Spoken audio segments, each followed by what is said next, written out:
नमस्कार दोस्तों, मैं आपका मित्र दीपांशु वत्स आज आपको अर्थ के आधार पर वाक्य भेद के बारे में पढ़ाऊंगा। अर्थ के आधार पर वाक्य भेद।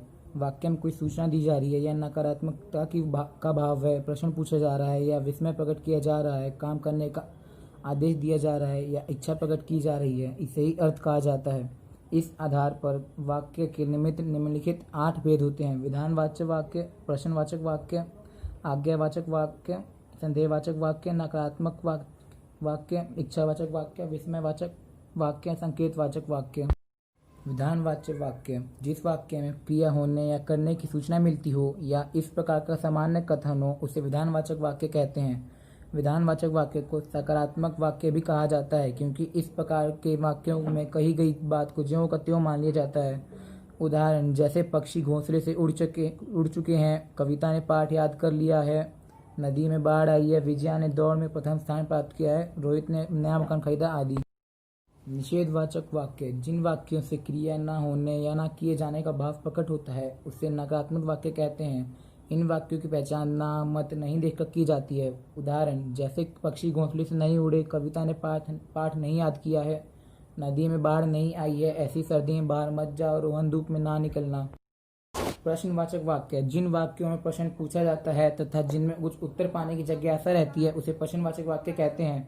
प्रश्नवाचक वाक्यों की पहचान क्या, कब, क्यों, कैसे, कौन, किसे, किसका आदि प्रश्नवाचक शब्द देखकर या वाक्य के अंत में लगे प्रश्नवाचक चिन्ह को देखकर की जाती है। उदाहरण ऐसी धूप में बाहर कौन खड़ा है, रामा कब आई, तुम कल विद्यालय क्यों नहीं आए, कल तुमने क्या क्या खाया था, विक्रम किसकी राह देख रहा है।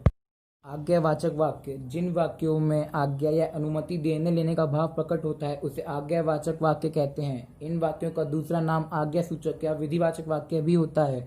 उदाहरण किताब के पेज मत फाड़ो, किसले अब पढ़ने बैठ जाओ, दीवारों को साफ कर दो, अपने जन्मदिन पर एक पौधा लगाना, यह काम कल तक जरूर पूरा कर देना।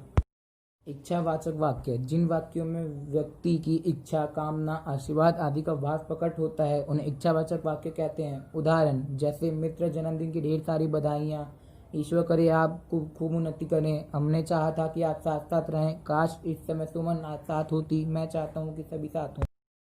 विस्मयवाचक वाक्य: विस्मय का अर्थ है आश्चर्य। जिन वाक्यों में आश्चर्य, हर्ष, घृणा, प्रसन्नता, शोक, दुख, भय आदि भावों के व्यक्ति हो, उन्हें विस्मयवाचक वाक्य कहते हैं।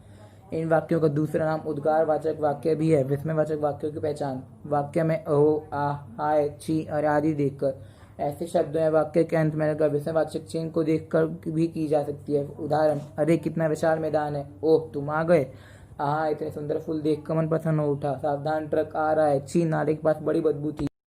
संदेहवाचक वाक्य: जिन वाक्यों की क्रिया पूर्ण होने में संदेह होता है, उन्हें संदेहवाचक वाक्य कहते हैं। संदेहवाचक वाक्यों की पहचान वाक्य के अंत में होगी, होगा, होगे देखकर, शायद, संभवतः जैसे शब्द देखकर की जा सकती है। उदाहरण अब तक फसल कट चुकी होगी, रमा खाना पका चुकी होगी, दीपक बुझ गया होगा, संभवतः विजय विद्यालय से घर आ गया होगा, अब शायद बारिश हो जाए। संकेतवाचक वाक्य: जिन वाक्यों में एक क्रिया का होना दूसरी क्रिया पर निर्भर करता है, उन्हें संकेतवाचक वाक्य कहते हैं। इस प्रकार के वाक्यों में काम पूरा होने के लिए शर्त सी लगी होती है। संकेतवाचक वाक्यों की पहचान यदि, अगर जैसे शब्द लगा की जा सकती है। उदाहरण यदि वर्षा रुकती तो मैं घर जाता, अगर जल्दी आती तो टिकट मिल जाता, यदि डॉक्टर समय पर आ जाते तो मरीज की जान बच जाती, यदि सिंचाई की गई होती तो फसल ना सूखते, अगर परिश्रम करोगे तो अवश्य सफल होगे।